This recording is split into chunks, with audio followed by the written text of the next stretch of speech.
वंदे पुरुषोत्तम। श्री विनोद बिहारी घोष कालना वर्धमान के रहने वाले कपड़ा के व्यापारी थे। उनको एक बार न्यूमोनिया हो गया। इस रोग से मुक्त होने के बाद उनको श्वास यंत्र और रीढ़ की हड्डी में दर्द रहने लगा। कभी कभी यह दर्द इतना तीव्र हो जाता था कि उनको आत्महत्या कर लेने का मन करता था। ससुराल वाले के कहने पर वे बाबा बैद्यनाथ धाम में मंदिर के निकट उमाचरण पांडा के यहाँ द्वितीय मंजिल पर आश्रय लिए। चलने फिरने में बहुत कष्ट होता था, इसीलिए छत पर बैठे बैठे ही बाबा बैद्यनाथ के मंदिर और उसके ध्वज की ओर कर जोड़कर विनीत भाव से प्रार्थना करते रहते थे। 3 महीना बीत गया, परंतु बाबा की दया नहीं मिली। वे निराश हो गए, खाना पीना सब छोड़ दिए। वे एक दिन रोते हुए बाबा बैद्यनाथ धाम से कहने लगे, दयानिधि, तुमने भी कृपा न की तो अब मैं कहाँ जाऊँ, किसके शरण में जाऊँ? इस असहनीय यंत्रणा से मुझे कौन मुक्त करेगा? तुम्हारे द्वार से कभी कोई निष्फल नहीं लौटता है। मैं ही एक अभागा हूँ जो तुम्हारे द्वार से निष्फल लौट जाऊँगा। यह सब कहते हुए व्याकुल होकर रोने लगे।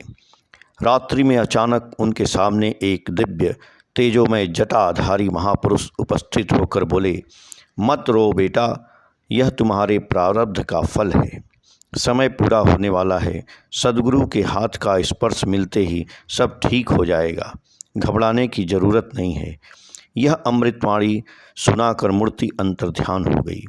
दूसरे दिन से ही वन बिहारी दा सद्गुरु का पता लगाने के उद्देश्य से विभिन्न स्थानों में घूमते फिरते और संपर्क करते रहे। यह घटना सन 1917 की है। उस समय श्री ठाकुर अनुकूल चंद जी का नाम बहुत कम ही लोगों को पता था। भाग्यवश विनोद दा दवाई खरीदने के उद्देश्य से एक डिस्पेंसरी में गए। कंपाउंडर को अपने कष्ट के संबंध में बतलाए। कंपाउंडर केष्टु चंद्र दास ने कहा, आप ठाकुर अनुकूल चंद्र के यहाँ क्यों नहीं जाते हैं? वे बहुत बड़े सद्गुरु हैं। मैं भी अपने परिवार के एक सदस्य के रोग के लिए उनका दर्शन किया था, लाभ भी हुआ है। विनोद दा ने कहा, मैं तो अभी तुरंत चलने के लिए तैयार हूँ, परंतु वहाँ किसी को तो पहचानता भी नहीं हूँ। कौन मुझको वहाँ ले जाएगा? मुझे लग रहा है कि भगवान ने आपको मेरा मार्ग दिखाने भेजा है। कृपया आप मेरे साथ चलिए। बहुत अनुनय विनय करने के बाद केष्टु चंद्र दास जाने को तैयार हुए। यथा समय दोनों पावना आश्रम पहुँचे। श्री ठाकुर पद्मा नदी के किनारे विराजमान थे।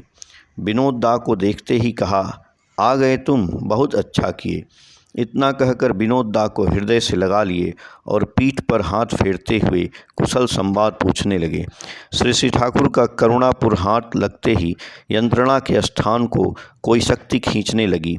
पल भर में उस विषम कष्ट से कुछ समय के लिए विनोद दा बेहोश हो गए।